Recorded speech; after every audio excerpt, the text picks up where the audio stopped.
বাংলাদেশের উপদেষ্টা প্রধান ডক্টর মোহাম্মদ ইউনূস এবার তার খায়েশ হয়েছে, তিনি নাকি পদত্যাগ করবেন।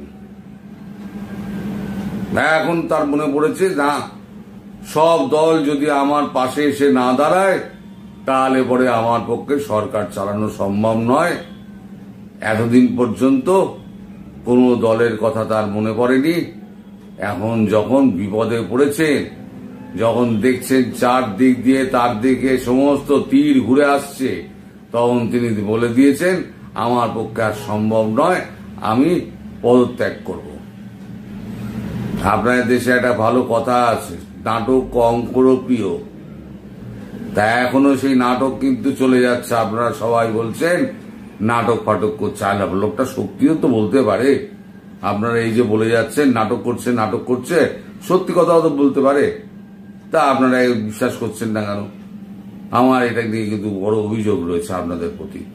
তো এখন আমি আছি এই দেশে, তার আপনি আছেন ওই দেশে। আপনার দেশের মানুষের রাত্রিবেলাতে সারাদিন আমায় ফোন টোন করে আমায় বিরক্ত করে। আরে ভাবুন, আমি আছি এই দেশে, আমি কি করে ওই দেশের খবর রাখবো এত? কিন্তু তারা মনে করে আমার কাছে বোধহয় সব খবর আছে, তারা জানতে চায়। এবার আপনার জন্য আমার ঘুম হারাম হয়ে গেছে। মানুষকে বোকা বানিয়ে আপনি তো ক্ষমতায় এসছেন, আপনার যিনি প্রভুরা ওখানে রয়েছেন সে প্রভুদের তো গদি ফদি উল্টে গেছে, আপনার গলায় বগলেস ফগলেস পরিয়ে রেখে দিয়েছিল। এখন তো আপনার তো মাথার ওপর থেকে ছাতা চলে গেছে, বলে আপনি এখন হয়ে গেছেন একলা। এখন আপনার যে সাঙ্গ পাঙ্গ যারা রয়েছে, মানে যত চোচ্ছাচ্চর গুলো, এই ছাচ্চর গুলো এখন আপনাকে মানানোর জন্য আপনার যমুনাতে গিয়ে রাতভর মিটিং করছে, আপনার মান ভাঙানোর চেষ্টা করছে। মান ভাঙানো না, আপনার ভয় ভাঙানোর চেষ্টা করছে। আসলে তো আপনি তো ভয়ে আপনার শিরদাঁড়া দিয়ে একদম রক্ত স্রোত বইছে, ইমেল সাপের মতো রক্ত। তার উপর আবার কি গতকালকে আবার নরেন্দ্র মোদী বলেছেন না যে এখন আমার দেহে রক্ত বয় না, গরম সিঁদুর হয়, সিঁদুর বয়। ভাবুন কি কথা। এখন এই নরেন্দ্র মোদী যদি আপনাকে না ছাড়েন তাহলে পরে আপনার কি অবস্থা হবে? আর শেখ হাসিনা তো এক হাত ধোয়ার জন্য হাত উঠিয়ে বসে আছেন তিনি, তাহলে আপনার কি অবস্থা হবে আপনি আবার চিন্তা করুন। এই সমস্ত চিন্তা যে আপনি করছেন না তা আমি বলছি না, সেটাও আপনি করছেন। আপনি যে দেশের জন্য কিছু করেননি, শুধু আখের গুছিয়েছেন আপনার নিজের জন্য, আপনার আগামী 14 প্রজন্ম যাতে বসে খায় তার জন্য আখের জায়গা গোছানো সবই আপনি গুছিয়ে নিয়েছেন। আর আপনাকে শিকন্ডি খাড়া করে যারা যা গোছানোর আছে, আপনার সাঙ্গপাঙ্গ যারা আছে, লুট তরাজ করে দেশকে একেবারে ধ্বংস করে দিয়েছে। আপনার দ্বারা মানে কোনো উন্নতির কাজ তো হয়নি। কি কাজ হয়েছে আপনি আমায় বলুন? সব যেগুলো শিল্প টিল্প ছিল সব ভেঙে চুরে নষ্ট করে দিয়েছেন। আপনি ৭১-এর স্বাধীনতার যে সমস্ত চিহ্নগুলো ছিল সেগুলো সমস্ত মুছে দিয়েছেন। আপনার একেবারে মানে সেই ইতিহাস থেকে আরম্ভ করে সংবিধান পর্যন্ত সব কিছু আপনি উল্টে দেওয়ার চেষ্টা করেছেন। একটা দেশকে 12টা বাজানোর জন্য যা যা করার দরকার আপনি আপনার প্রভুদের আজ্ঞায় আপনি দেশটার জন্য তাই তাই করে দিয়েছেন। দেশটাকে বিক্রি করার জন্য সব করে দিয়েছেন। আপনার যা গোছানোর তো আপনি গুছিয়ে নিয়েছেন। এখন আপনার বোধোদয় হয়েছে যে সব দেশের যদি সঙ্গে না থাকে তাহলে পরে আপনার পক্ষে সরকার চালানো সম্ভব হচ্ছে না। এখন আপনার প্রতি সাধারণ মানুষের যে ক্ষোভ সেটা তো প্রকাশ্যে আসছে। আপনি যমুনার ভেতরে থাকলে কি হবে? সরকারি পয়সা লেজ্জ পেয়েও সবই তো হচ্ছে। এবার সাধারণ মানুষের ক্ষোভ ভাবুন, মানে তারা এখন আমাকে লিখে জানাচ্ছে। এখন সবার নাম তো বলা যাবে না, তাহলে আপনার তো ওখানে তো দেশের অবস্থা তো ভালো নয়। এখনো তো আপনার সাঙ্গপাঙ্গরও ক্ষমতায় রয়েছে। ক্ষমতায় যেদিন থাকবে না সেদিন তাদের জামা কাপড় থাকবে না, সেটা আমিও এখনো বলি। আপনার মতো অবস্থা হবে। তা এই যে একজন আমায় লিখে পাঠিয়েছেন, যে লিখে কি পাঠিয়েছেন আপনি শুনুন, আপনার জন্য কাজে লাগবে। ইউনূসের পদত্যাগ নাটকে বিভ্রান্ত হবেন না। সকল দুর্নীতি, অপশাসন ও অপরাধ ধামাচাপা দিতেই ইউনূস ও তার সমন্বয়কদের এই নাটক। শিক্ষকদের গণহারে অপদস্থ করা হলো, তিনি পদত্যাগের কথা ভাবলেন না। মব ভায়োলেন্স করে বিচারালয়গুলো দখল করা হলো, তিনি পদত্যাগের কথাও চিন্তা করলেন না। শিল্প কারখানা বন্ধ হয়ে গেল, পদত্যাগের প্রশ্নই আসে না। মুক্তিযুদ্ধের স্মৃতিচিহ্নগুলো ধ্বংস করা হলো, পদত্যাগের চিহ্ন দেখলাম না। আইন শৃঙ্খলার চরম অবনতি হলো, পদত্যাগ নিয়ে নড়াচড়া হলো না। জাতীয় সঙ্গীতকে অবমাননা করা হলো, উনি পদত্যাগ করবেন কেন? সচিবালয়ে কচিকাচাদের বেলায় আগুন ধরলো, পদত্যাগ নিয়ে কোনো আলাপ হলো না। উপদেষ্টা সমন্বয়ক দুর্নীতি জড়িয়ে পড়লো, পদত্যাগের কোনো লক্ষণ দেখা গেল না। 5 মাসও ছাত্ররা বই পেল না, পদত্যাগ একেবারেই না। তার পদত্যাগ করার খায়েশ হয়েছে। উনি আসলে কিসের সংস্কার করতে এসেছেন, কার জন্য এসেছেন, কারা তার পাশে দাঁড়িয়ে আছে, তিনি কাদের ওই দেশ চালাতে চান, কাদের হাতে তুলে দেবেন দেশকে? এই প্রশ্নগুলোর উত্তর যদি আপনার এখনো জানা না থাকে, বেশ শেষ। আগামী অনন্তকাল ধরে রাখেন ওনাকে মসনদে, নির্বাচন, গণতন্ত্র, এগুলো সবই তখন অর্থহীন হয়ে যাবে। তার মানে আপনার সম্পর্কে দেশের মানুষের এই হচ্ছে ধারণা। আপনি একজন এমন দেশ নেতা, আপনার সম্পর্কে দেশের মানুষের এই সমস্ত মন্তব্য বাতাসে মোবাইলে ঘুরে বেড়াচ্ছে। সেটা আপনার পক্ষে, আপনি একজন নোবেল লরিয়েট, আপনার পক্ষে কতটা সম্মানজনক সেটা একবার হিসেব করে দেখুন।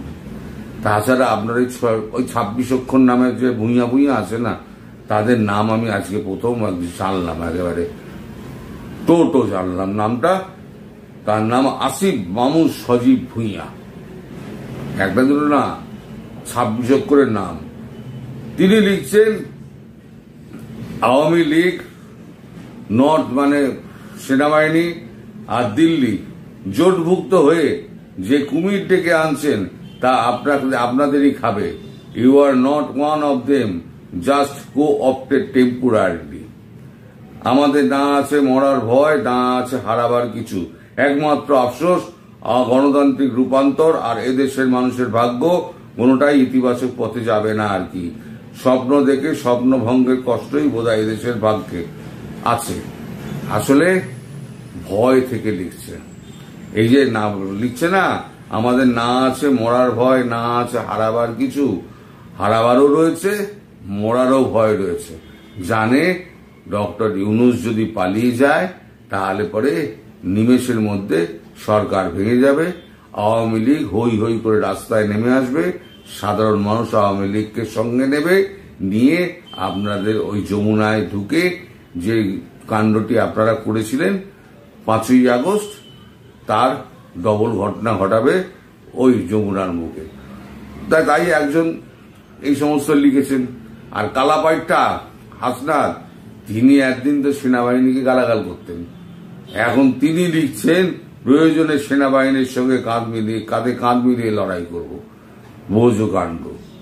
এরা সেনাবাহিনীকে উঠতে বসতে গালাগাল করত, উঠতে বসতে। সেই সেনাবাহিনীর সঙ্গে নেই কাঁধে কাঁধ মিলিয়ে লড়াই করবে। আসলে বিপদে যখন পড়ে না, তখন সব বাপ বাপ বাপ বাপ পড়ে। এখন সেনাবাহিনী এখন পরিষ্কার জানিয়ে দিয়েছে, এর মধ্যে বোধহয় টাইম ফ্রেমে বোধহয় ঠিক করে দিয়েছে, সেটা আর জানানোই হচ্ছে না। নিশ্চয়ই টাইম ফ্রেম ঠিক হয়ে গেছে যে এই তারিখের মধ্যে আপনাকে পদত্যাগ করতে হবে, পরিষ্কার হুমকি দিয়ে দেওয়া হয়েছে। তবে সংস্কার নিয়ে আপনি সংস্কার শব্দটা যে কথায় কথায় ইউজ যে করেন না, সেটা কার জন্য? দেশকে লোটার জন্য না নিজের সম্পদ বাড়ানোর জন্য? সে সম্পর্কে আমার যথেষ্ট সন্দেহ আছে। ফলে আপনার পক্ষে এখন একটাই সেফ রুট, সেটা হচ্ছে পলায়তি সজীবতী। এখনো আমি বলছি, এখনো যদি চান আপনি এখনো ফ্লাইট ধরে বিদেশ পালিয়ে যান, ওখানে গিয়ে আপনি একটা পদত্যাগপত্র পাঠিয়ে দেবেন। নইলে এই যে আপনার সঙ্গপাঙ্গরা আছে না, এরা আপনাকে যেতে দেবে না। এরা যেতে দেবে না এই কারণে, এরা ভাবছে যে আপনি যেই চলে যান সঙ্গে সঙ্গে সরকার পতন হয়ে যাবে। পদত্যাগ করলে, সরকার পতন হয়ে গেলে সঙ্গে সঙ্গে মব জাস্টিস এদের উপরে শুরু হয়ে যাবে, আর সেখানে নেতৃত্ব দেবে আওয়ামী লীগ। আর এখানে শেখ হাসিনা আর যদি সেনাবাহিনীর হাতে আপনি ধরা পড়েন, গ্রেপ্তার যেটা যদি হন, সেটা গতকালকে যেটা বলেছি, এবং আমার এখনো বিশ্বাস আপনি তো ক্ষমতা ছাড়বেন না শেষ পর্যন্ত। আপনার এই বয়সেও আপনার লোভ এবং আপনার এত, যাই হোক, যা যা বলেছি আর সে আর নতুন করে বলে লাভ নেই। তো আপনি সহসা ক্ষমতা ছাড়বেন না, আপনাকে শেষ পর্যন্ত অ্যারেস্ট করা হবে এবং আপনাকে শেষে ওই ফাঁসি কাটে, যেখানে আপনি তক্তা বেড়েছিলেন না, সেই ফাঁসি কাটে আপনাকে আবার ঝুলতে হবে। আপনার সঙ্গে আর যারা ঝুলবে তারা হচ্ছে ওই মাফলার দেওয়া, যে আপনার যে পেশ সচিব আছে শফিকুর, ও বেটা ঝুলবে। আর আছে ভুল বুঝিয়েছিল যেটা আসিফ নজরুল, সে বেটাকে এখন দেখা যাচ্ছে না, সেটা মহাজ চালু, সেটা মানে সময় সুযোগ হলে পুট করে পালিয়ে যায়, তারপর সুযোগ বুঝে সব যখন তাকে সব ঠিকঠাক আছে তখন আবার সে দেশে ফিরে আসে। তার এখন খুব একটা দেখা টাকা পাওয়া যাচ্ছে না, ভগবান জানে দেশে আছে না বিদেশে আছে, বা কার ঘরে ঢুকে কার কোলের মধ্যে মুখ ঢুকিয়ে আছে, এখন তো বোঝা মুশকিল। চরিত্রবান লোক তো, তাই কোন খপ্পরে রয়েছে এখন বোঝা খুব মুশকিল। আপনার কাছে আমার একটাই অনুরোধ, আপনার বয়স হয়েছে 83 না 84 বছর বয়স হয়েছে, আপনি যদি এখনো পাবলিকের হাত থেকে পেঁদানি খেতে না চান, তাহলে পরে আপনি পালিয়ে যান, চুপি চুপি একটা ফ্লাইট ধরেন আর পালিয়ে যান। যদি অজিত দোভাল এবং নরেন্দ্র মোদী যদি আপনাকে পালানোর রাস্তা এখনো করে দেয়, আমি জানি না সেই রাস্তা অজিত দোভাল করে রেখেছে কিনা, বন্ধ করে রেখেছে কিনা। পালাবার চেষ্টা করতে গেলে তখন ধরা পড়ে যাবেন যে আপনি কোন ফাঁদে পড়েছেন। ইঁদুরের কলে আপনি পড়ে গেছেন অলরেডি, আপনার বাঁচার আর কোনো পথ নেই। আর আওয়ামী লীগের লোকেরা ওই করে রাস্তায় নেবে, আপনার পিঠের চামড়া গোটানোর জন্য তৈরি হয়ে আছে। সুতরাং তৈরি হয়ে থাকুন। আপনি যা লুটেছেন তা আপনার এখানেই থেকে যাবে, কিছুই সঙ্গে করে নিয়ে যেতে পারবেন না। আপনার গ্রামীণ ব্যাংক থেকে আরম্ভ করে আপনার গ্রামীণ বিশ্ববিদ্যালয়, আপনার স্বপ্নের সমস্ত প্রজেক্ট, চুরি বিদ্যার যত প্রজেক্ট আছে সব জলে গেল। শুরুতেই বলি, খলিলুর রহমান ভারতের সঙ্গে সম্পর্ক উন্নয়নের চেষ্টায় এসেছেন বলে কিছু সাংবাদিক যেসব কথা বলছেন সেটা বিশ্বাস করার কোনো কারণ নেই। তিনি কলম্বো কনক্লেভে যোগ দিতে এসেছেনও যারা বলছেন, সেটাও আসল কারণ নয়। এটা একদম আইওয়াশ। তাহলে খলিলুর রহমান এলেন কেন দিল্লিতে? কেন অজিত ডোভালের সঙ্গে বৈঠক করলেন? আবার দেখুন, এই বৈঠকের জন্য খলিলুর সাহেব এতই উতলা ছিলেন যে একদিন আগেই উড়ে এলেন ভারতে। এইসব ঘটনা একটা ইঙ্গিতই দেয়, সেটা হলো বৈঠকটি নিয়ে খুবই উত্তেজিত বা সিরিয়াস ছিলেন খলিলুর রহমান।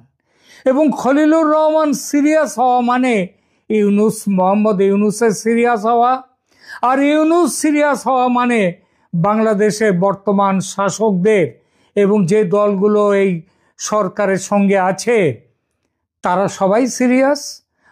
ওই জামাত, বিএনপি, এনসিপি এরা সব সিরিয়াস।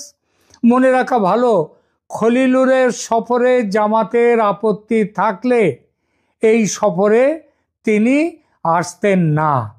পরের প্রশ্ন তাই স্বাভাবিকভাবে আসে, কি সেই দরকার যার জন্যে খলিলুর রহমান একেবারে ছুটতে এলেন? বলা হচ্ছে অজিত ডোভালের আমন্ত্রণ পেয়ে এসেছেন তিনি।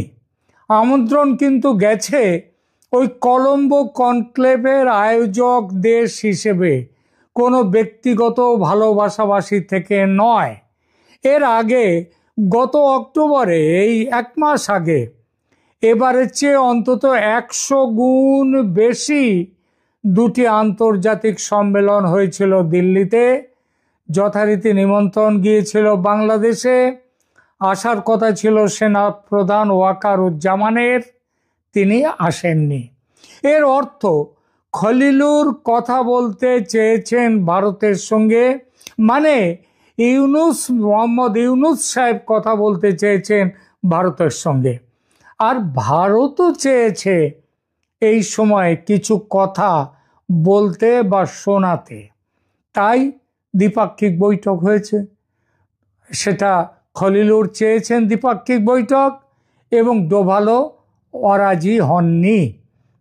ডোভাল খলিলুর রহমানের বৈঠক যে গতকাল নয় 19 তারিখে হয়েছে, সেটা আধিকারিক স্তরে বলা হয়েছে।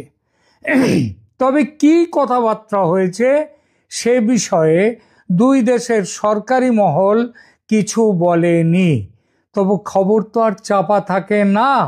বিশেষ করে এই বৈঠকে দুই দেশের পক্ষেই বেশ কিছু অফিসারও হাজির ছিলেন, এবং যাকে বলে একেবারে মুখিয়ে ছিলেন খবরের খোঁজে থাকা সাংবাদিকদের দল। তাদেরই বিভিন্ন সূত্র থেকে পাওয়া বেসরকারিভাবে যে খবর পেয়েছি, দু কথায় বলি সে কথা। বার্তালাপের পশ্চাৎপটে ছিল ভারতের পক্ষ থেকে মুখ্যত 3টি বিষয়। এক, পাকিস্তানের সঙ্গে বাংলাদেশের অতিরিক্ত প্রেম কিভাবে ভারতের মাথা ব্যথার কারণ হয়ে উঠেছে সে ব্যাপারটি বাংলাদেশকে ভালো মতো বুঝিয়ে দেয়া।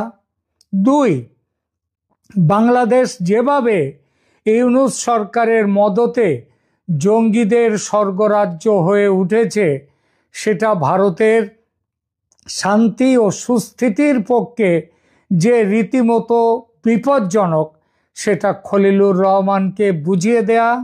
এবং 3, বিশেষভাবে দিল্লি বিস্ফোরণ কাণ্ডে বাংলাদেশের প্রত্যক্ষ যোগের পরিণামে ভারত কি করতে চায় বা কি করার প্ল্যান নিচ্ছে, সেটা বাংলাদেশকে বুঝিয়ে দেয়া, যাতে ঠিক পথে ফিরে আসে বাংলাদেশ।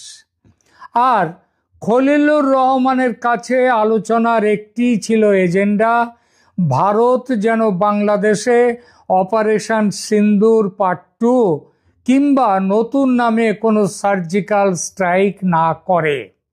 যারা বলছেন খলিলুর রহমান শেখ হাসিনার মৃত্যুদণ্ড এবং সেই প্রেক্ষিতে শেখ হাসিনার প্রত্যর্পণ নিয়ে কথা বলতে এসেছেন, তারা এটা মাথায় রাখেন না যে বন্দি প্রত্যর্পণ নিয়ে কথা বলাটা জাতীয় নিরাপত্তা উপদেষ্টাদের এখতিয়ারে পড়ে না, এটা তাদের কাজ নয়। সুতরাং হাসিনার প্রত্যর্পণ নিয়ে 1 মিনিটের আলোচনাও হয়নি দুজনের দ্বিপাক্ষিক বৈঠকে, এবং সেই বৈঠকটা কিন্তু 2-5 মিনিটের জন্য হয়নি, প্রায় 1 ঘন্টা 40 মিনিট 2 ক্ষেপে সেই বৈঠক হয়েছে গত 19 তারিখে। আমার কাছে যে খবর এসেছে সেটা হলো, অজিত ডোভাল বাংলাদেশের একের পর এক ভারত বিরোধী পদক্ষেপ নিয়ে ভারতের প্রচণ্ড উষ্মার কথা স্পষ্ট করে বলেছেন। একাধিক বার 7 সিস্টার্স নিয়ে প্রধান উপদেষ্টার ভীষণ রকমের বিতর্কিত মন্তব্য, প্রাক্তন সেনাকর্তা তথা ইউনূসের অন্যতম কাছের মানুষ ফজলুর রহমানের চীনকে নিয়ে ভারত আক্রমণের প্রস্তাব, এরকম একের পর এক প্রসঙ্গ তুলেছেন অজিত ডোভাল। সর্বশেষ ভারতের 7 সিস্টার্স এবং পশ্চিমবঙ্গ সহ বিস্তীর্ণ এলাকাকে বাংলাদেশের মানচিত্রে অন্তর্ভুক্ত করা এবং সেই মানচিত্র সম্বলিত বইটি পাকিস্তানি জেনারেল সাইর শামসাদ মির্জাকে কেন দিয়েছেন মোহাম্মদ ইউনূস, কোন কথা কোন ছবি মাথায় রেখে, এই প্রশ্নটি করেন অজিত ডোভাল। খলিলুর রহমান এই বিষয়টিতে সরকারের সম্পৃক্ততা এড়িয়ে গিয়ে ওটা শিল্পীদের শিল্পকর্ম বলে বিষয়টি হালকা করার চেষ্টা করেন। অজিত ডোভাল তখন বলেন, ভারতের শিল্পীরা যদি বাংলাদেশের রংপুর ও চট্টগ্রামকে বাংলাদেশ থেকে বিচ্ছিন্ন করে ভারতের মানচিত্রে জুড়ে দেন এবং সেই মানচিত্র সম্বলিত বইটি প্রধানমন্ত্রী মোদি যদি আমেরিকা বা রাশিয়ার প্রেসিডেন্টের হাতে তুলে দেন, তাহলে আপনাদের কেমন লাগবে? ভালো লাগবে কি? লাগবে না। পাকিস্তানের ISI এর মদতে ও বাংলাদেশের সরকারের প্রশ্রয়ে বাড়ন্ত হওয়া জঙ্গিরা খোয়াব দেখছে ভারত দখল করে গজাওয়াতুল হিন্দ প্রতিষ্ঠা করবে, তারা গ্রেটার ইসলামিক বাংলাদেশ তৈরি করবে। ISI এর কর্তারা ঘন ঘন বাংলাদেশ সফর করছে। হাফিজ সাঈদের জঙ্গি সংগঠনের নেতারা রংপুর যাচ্ছে, লালমনিরহাট ঠাকুরগাঁওয়ে জঙ্গিরা প্রশিক্ষণ নিচ্ছে, আর ভারত সব কিছু গভীরভাবে দেখছে। তবে দেখার পালা শেষ করে এবার যে কাজে নামার প্ল্যানে পালায় ভারত এসছে, সেটাও ভারতের পক্ষ থেকে অজিত ডোভাল বলে দিয়েছেন। প্রতিরক্ষা মন্ত্রী রাজনাথ সিং একেবারে স্পষ্ট ভাষায় কয়েকদিন আগে বলেছেন ভারত যুদ্ধ চায় না বাংলাদেশের সঙ্গে, কিন্তু বাংলাদেশের মাটি থেকে ভারত বিরোধী কাজকর্ম হলে, ভারতকে অস্থির করার চেষ্টা হলে অনিচ্ছার সঙ্গে সামরিক অভিযানে নামতে বাধ্য হবে ভারত, আর তার দায় পুরোটাই পড়বে যে বাংলাদেশের ওপরে। সেটা গতকাল 19 তারিখের বৈঠকে আর একবার স্পষ্ট করে দিয়েছেন অজিত ডোভাল। এই প্রসঙ্গে উঠেছে দিল্লি বিস্ফোরণ কাণ্ডে বাংলাদেশের জড়িত থাকার প্রসঙ্গ। দুজন বাংলাদেশি জড়িত নয়, শুধু বাংলাদেশের জড়িত থাকার প্রসঙ্গ। ভারতীয় গোয়েন্দারা জেনেছেন শুধু দুজন বাংলাদেশি যে বোমা বিস্ফোরণ কাণ্ডে ফ্রন্টম্যান ছিল তাই নয়, এই ষড়যন্ত্রে বাংলাদেশের সন্ত্রাসবাদীদের সঙ্গে দুজন সরকারি উচ্চপদস্থ কর্মকর্তাও ছিলেন। তাদের পুরো নাম ধাম খলিলুর রহমানকে দিয়েছেন অজিত ডোভাল। সেই সঙ্গে এটাও বলে দিয়েছেন এদের প্রত্যেককে গ্রেপ্তার করে ভারতে সন্ত্রাসবাদী হামলা চালাবার অপরাধে বিচারের জন্য ভারতীয় কর্তৃপক্ষের হাতে তুলে দিতে হবে। এই সঙ্গে অজিত ডোভাল আরও বলেছেন বাংলাদেশে যে জঙ্গি ঘাঁটিগুলো আছে সরকার যেন সেগুলো ভেঙে দেয়। এই ব্যাপারে প্রায় 50টি জঙ্গি ঘাঁটির তালিকা ও তাদের অবস্থান খলিলুর রহমান সাহেবের হাতে তুলে দেয়া হয়েছে।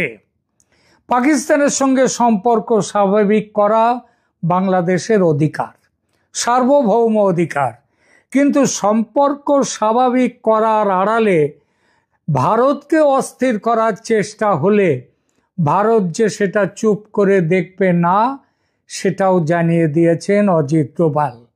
পুরো ব্যাপারে একটা টাইম শিডিউল ঠিক করে দিয়েছেন অজিত ডোভাল। শুনতে পাচ্ছি আগামী 15 দিনের মধ্যে, কেউ কেউ বলছেন নাকি 20 দিনের মধ্যে, যাই হোক 15 বা 20 যাই হোক, বাংলাদেশ থেকে সদর্থক জবাব না পেলে সামরিক অভিযানে নামতে বাধ্য হবে ভারত। সেই অভিযান সার্জিক্যাল স্ট্রাইকের চেয়ে কিছুটা বেশি হবে বলে মনে করছেন বিশেষজ্ঞরা। কেমন হবে সেই অভিযান?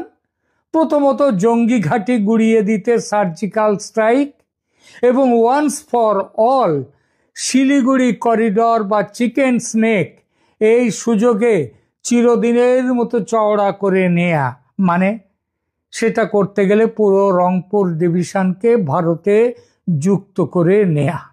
শুধু রংপুর নয়, আবার ওদিকে ভারতের বলছে 7 সিস্টার্স, আমাদের ইউনুস সাহেব বলেছেন 7 সিস্টার্স হচ্ছে ল্যান্ডলকড, আর তিনিই হচ্ছেন, মানে বাংলাদেশ হচ্ছেন সমুদ্র গার্ডিয়ান অব দ্য ওশান।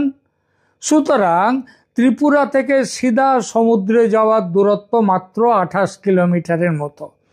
এই জায়গাটা, ওই নদীর ব্রিজটা, ফেনীর ব্রিজটা নিয়ে নিতে পারলে, এটা নিয়ে নিলে 7 সিস্টার্স সমুদ্রের সঙ্গে যুক্ত হবে, আর চট্টগ্রাম চলে যাবে বাংলাদেশ থেকে।